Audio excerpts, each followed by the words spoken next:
عن اسحاق قال مررت فی المسجد، حضرت اسحاق فرماتے ہیں ایک دن میں مسجد کے اندر آیا، دیکھتا ہوں فَإِذَا النَّاسُ يَخُوضُونَ فِي الْأَحَادِيثِ، لوگ تب صف کے اندر مصروف تھے، ایک دوسرے سے باتیں کر رہے تھے، دنیاوی باتیں تھیں ان کے درمیان۔ میں عجیب سن کر عجیب رہ گیا، یار کمال ہے، مسجد تو اللہ کا گھر ہوا کرتا ہے، اس کے اندر تو اللہ کا ذکر ہونا چاہیے۔ یہ دیکھو لوگوں کی حال، یہ گپوں کے اندر مصروف ہے۔ اللہ اکبر کبیرہ، سورت کا نام سورت النور ہے، قرآن مقدس کا انداز بھی سنتے جانا، اور 18واں پارہ ہے۔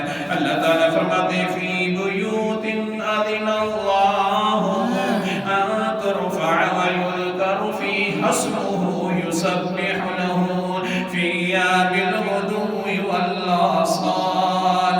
ایسے گھروں کے بارے میں بھی ہم نے حکم دیا ہے، اللہ تعالیٰ نے حکم دیا ہے ان ترفع، اس کو تعمیر کیا جائے۔ تعمیر کرنے کے بعد کوئی یہ فخر والی بات نہیں ہوتی کہ ہماری مسجد اس طرح کی ہے یا اس طرح کی، بلکہ وَيُذْكَرُ فِيهَا اسْمُهُ، اس کے اندر اللہ تعالیٰ کا خاص ذکر کیا جائے۔ نام لینا ہے اس کا تو خاص اونچا نام کے اندر ذکر کیے جائے یہاں پر۔ یسبح لہ فیہا بالغدو والآصال، پھر صبح کے اندر بھی اس کی تسبیح کی جائیں، شام کے وقت بھی اس کی تسبیح کی جائیں۔ جب گھر اللہ کا تو ذکر بھی صرف اللہ کو ہونا